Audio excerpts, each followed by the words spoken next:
Iesākoties 2025. gadam, īslaicīgi tika slēgts valsts autoceļš Jaunmokas Loklejas, kas atrodas Tukuma novadā.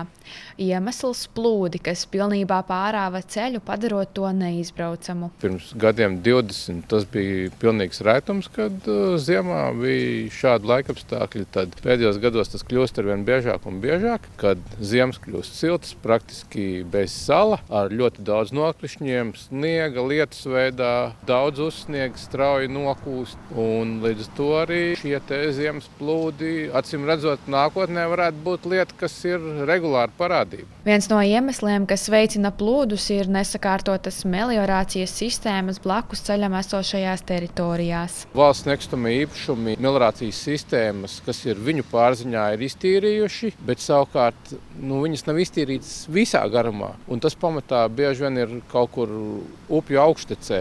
Līdz to tas ūdens ļoti strauji no augšteces nonāk nosacīt kaut kur lejāk, vidustecē, upē vai lejtecē, kur šī sistēma nav tīrīta. Šobrīd Latvijas valsts ceļi problēmu ir novērsuši, ievietojot pagaidu caurteku, taču tiek domāts arī par ilgtermiņa risinājumu, piemēram, izbūvēt pastāvīgu caurteku, kas atrisinātu šo problēmu. Tikmēr Pūrē ceļa posmā Meiniķis Krimbas, kas šogad aplūdis jau otro reizi, problēmu tik ātri atrisināt nav iespējams. 3. janvārī bija pirmo reizi pēc lielajām lietavām.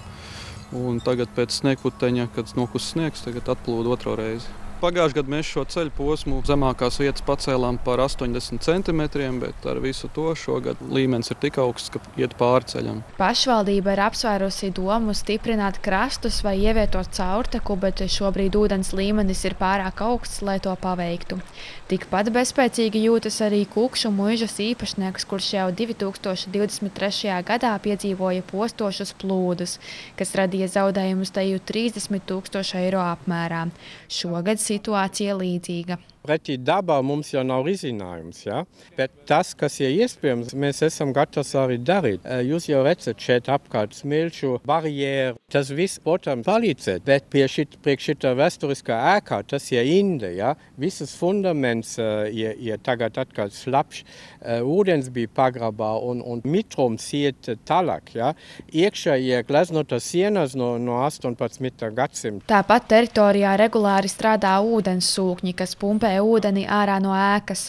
Te gan galvenā problēma ir blakus Kukšu ezerā esošās slūžas, kas 90. gados vēl bijušas regulējumas, tāpēc plūdu draudi bija zemi.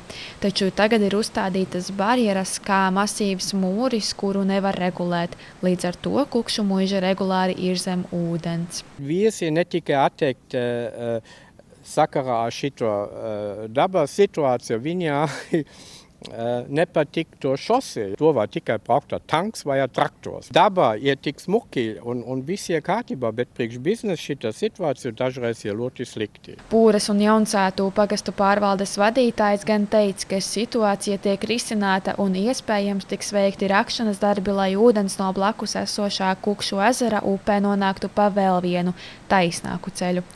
Niceta Anna Stariņa, Terēze Matisone, Girds Grenevits, TV9 Pakalni.